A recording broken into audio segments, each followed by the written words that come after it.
Hey guys, Fam here, and welcome to another reaction video. Now, this one's the most popular SCP that has ever existed. SCP-173, but this time, a sad origin story, made by Dr. Bob. Now, to the people who don't know who SCP-173 is, SCP-173 is the most dangerous anomaly. If you don't stare at it actually, it will kill you, like in an instant quick flash. Now, I know what y'all thinking. So, if we don't look at it, it'll kill us? But it's just a statue. It doesn't do anything.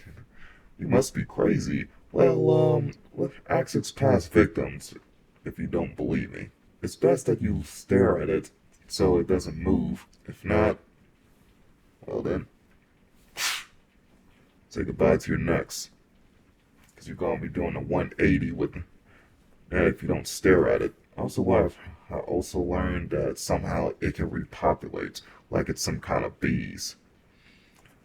Like, I don't know how else to explain it, but it happens. I believe the Rubberoo is the one that explained it. They had to drop a nuke on a certain town that was overrun with SCP-173. But anyways, this time it's an origin. See how SCP-173 became the way it is. Now, Dr. Bob, let us react. The lights go out on Maple Street as a young woman takes stock of her marriage and the man she once thought she knew. She sits at the kitchen counter, absently stirring a cup of tea that went cold hours ago, but she just can't bring herself to stand and heat it back up. She glances at the baby monitor sitting next to her, grabs it, and holds it to her ear. Steady, peaceful breathing. The baby is fine. No one needs a thing from her right now. She stares at the seat across from her, where her husband sits every morning, sharing coffee and breakfast before they start the day. She glances at the clock. 8 p.m. So she's a mother and she's taking care of an infant and has not been getting enough sleep. He'll be home soon.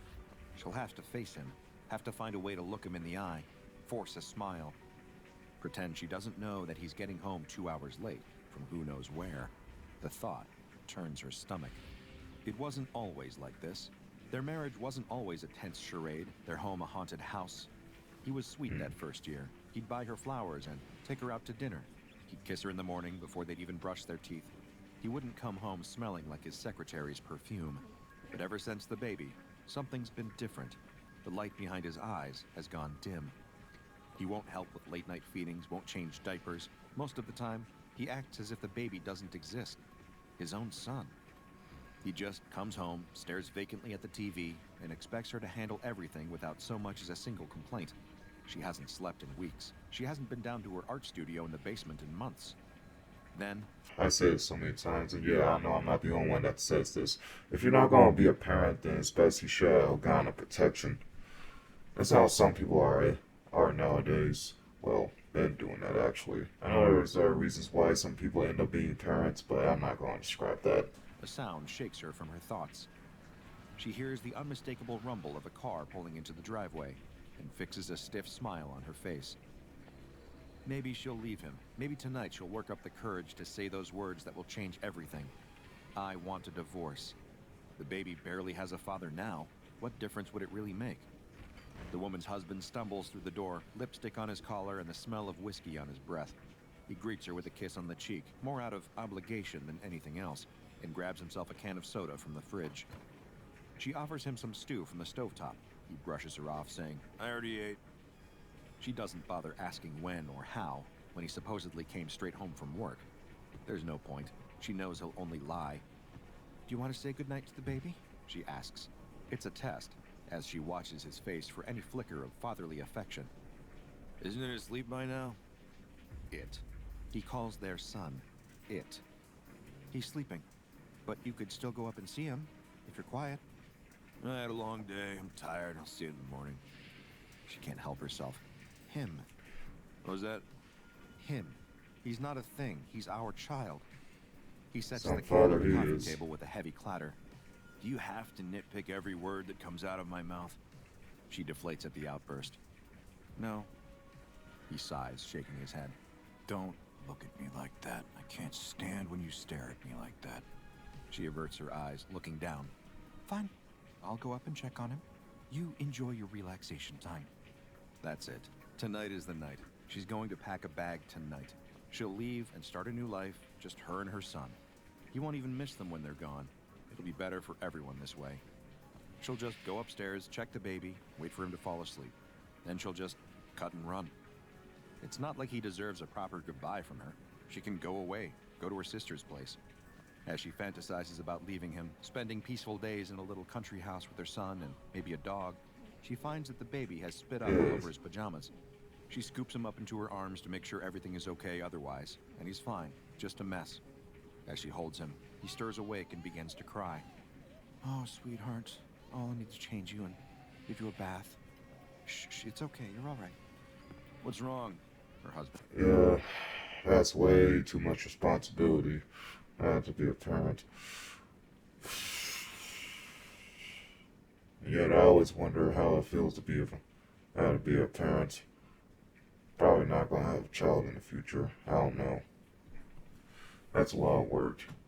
His voice comes from the doorway, startling her. It doesn't concern you. She can't help herself. Her resentment creeps into her voice. He just needs a bath. What, you think I can't bathe my own son? He scoffs. That's it? Well, you haven't done it yet. So, when she turns to look at her husband, there are tears in his eyes. I'll do it now. Something in his voice is so sincere, she falters in her determination for a moment. Maybe he'll really try. Maybe things will go back to how they used to be. And she really, really needs a rest. So she hands the baby over to him and sits down in the soft chair in the corner of the nursery. Before too long, the exhaustion overcomes her, and she nods off. In her sleep, she can't see her husband leaving the bathroom to go downstairs and catch the last 20 minutes of the Dodgers game, leaving the baby alone in the tub. When she stirs awake, the crib is still empty. She can hear the water running, and she knows. She just knows what has happened. What she let happen. No, what he did.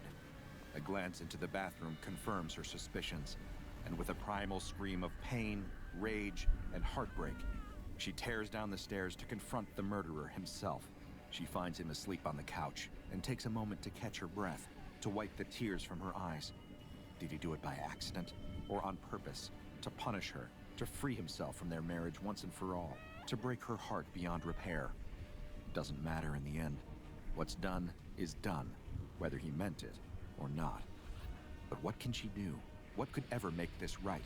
She wants to scream, to set the house on fire, to tear him to shreds. Then, she spots it. The baseball bat leaned against the wall by... If that was my child, I would have been in jail. Probably. Cause hear me out. Hear me out. If I was in a relationship with my girlfriend, if I found out my girlfriend or wife/wife end up killing the baby, I would have done so much heinous stuff to her, make her pay for what she did.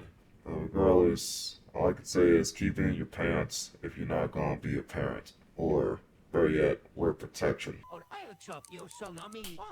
By the door, in case of an intruder. She picks it up, feeling the weight of the wood in her hands, the heft of it. Swung hard enough, with real intent behind it, it could really do some damage. Slowly, thoughtfully, she walks back toward the couch, raises the bat, and swings. It only takes one good hit to get the job done, but she swings the bat a few more times anyway, as something inside of her bends and breaks. Until the tears stop falling, until her vision comes back, and everything stops looking like a wash of red. He doesn't even scream, never wakes from his stupor to see the look on his wife's face when she gets her revenge. He's just gone. She wipes the red from her eyes and lets the bloodied bat drop to the floor. She started the day as a wife, as a mother, but now she's ending it as a killer. He deserved it, she tells herself. He took her baby from her, so she got him back. But why doesn't she feel any relief? Why does she still feel the gnawing grief in the pit of her stomach, feel the darkness clawing at her heart? First things first, she needs to get him out of the living room, out of sight of prying eyes and nosy neighbors. She could try to bury him, but where? The yard isn't exactly private, and she's not sure how much she could even dig up before sunrise. No, that won't do. Then the idea hits her, and she grabs him by the arms and begins dragging the lifeless body of the man she once loved toward the basement stairs. He's heavy, much heavier than she expected, but she supposed they called it dead weight for a reason. She grunts and struggles as she drags him down the stairs, wincing as his head bumps against the steps, before reminding herself he's not using it anymore. She surprises herself with a laugh, a dry sound echoing in the empty basement. She drags him past the last chair, and he lands on the floor with a thud in the room that she converted into her home art studio when they Really first feel bought the sorry house, for the woman. back when things were still good. Her eyes dart about the room, the half-finished paintings, the wood carvings she abandoned when she got pregnant, the paints and long dried-out lumps of clay, the potter's wheel in the corner. Her eyes settle on a metal frame, large and She's an twisted artist. into a vaguely human shape. She had crafted it years ago, intending to cover it with concrete and paint it, but never got around to it. No, she had been forced to put it away. Her husband hadn't liked it, had thought it was creepy and odd, and didn't want her working with such heavy materials. Just another thing he took from her, another dream he destroyed. It's just about his She size. could have been an She artist. takes a look at it with him lying limply on the ground so close by. With a little bit of muscle, some determination, he would fit right inside. And there are the tubs of cement, still sealed tight and ready to mix, just as she left them. She could shove him into the frame, paint him with layer on layer of cement, and it would be like he had disappeared in the night. A fitting coffin for the man, she thought. The perfect place to hide him, too. No one would ever know. No bones to dig up in the garden out back, no smell of rot seeping out from beneath the floorboard. She smiled to herself, just a little bit. In death, her husband would help her finish her greatest work. She didn't consider herself a wife or a mother, not anymore, but she was still an artist, and he would be her art. As she mixes the cement, she hums a little song to herself, beginning to feel something like peace. Everything is ruined, her life as she knew it completely turned upside down, but she is here in the art studio, creating again. Not a waste of time now, is it? She remarks to her husband's body. He doesn't answer. Typical. Why get an art degree, you said? Well, it prepared me for this, didn't it? Wonder what I'll do with you when you're done. Maybe I'll keep you down here. That seems like a waste. Maybe I'll get... But you know the office wherever he works at, they're gonna call and see what's going on, and you're gonna have to explain to them if they even ask on why he's not showing up for work. I guess you can say like he decided to quit and I informed them. I don't know, but you might want to be aware of that. Get you displayed in a gallery. Let people buy tickets to take a look at you. You'll be my masterpiece. You'd hate that, wouldn't you? Me thriving, creating, all without you there to make snide comments and treat me like dirt. As she waits for the concrete to become usable, she turns her attention back to the metal frame. Time to put her ex-husband in his place. She lifts him and begins to wedge his body into the metal structure. He's heavy, getting heavier all the time, and left a trail of blood behind on the floor that she would have to clean up and bleach later. But after several sweaty minutes, he is in place. He looks correct to her, sitting there in the frame, ready to become something new, something different, something better than he ever was in life. The concrete is ready, and she begins to smooth it over the body and metal frame, flesh and blood, and sweat and grit, layer... Honestly, you wanna know something I just thought of? This kind of remind me of Five Nights at Freddy's when the person who killed all those kids had to figure a way to hide the bodies, and he hid the bodies in the animatronics, and their souls took control. Maybe that's how SCP-173 just became the way that it is. upon layer upon layer. Mix, smooth, wait, mix, smooth, wait. All the while she talks to him, weeps bitter tears into the concrete. At one point, she pricks her finger, her blood dripping into the mixture and becoming part of the sculpture. For days she carries on this way, not breaking to eat, bathe, or sleep. After 3 days pass, she runs out of concrete, but the sculpture is not finished. She'll need to go out and get more. She takes a shower, washing away the dust, the blood, and the guilt, changes into fresh, clean clothes, and takes a drive into town. She picks up more concrete first, telling the clerk some story about home improvements she's working on. He asks if she's married, if her husband will be helping with the work. I'm recently separated, she replies. On the way home, A small store catches her eye. It's a place she's driven by plenty of times, a little occult shop filled with herbs and tapered candles and strange leather-bound books.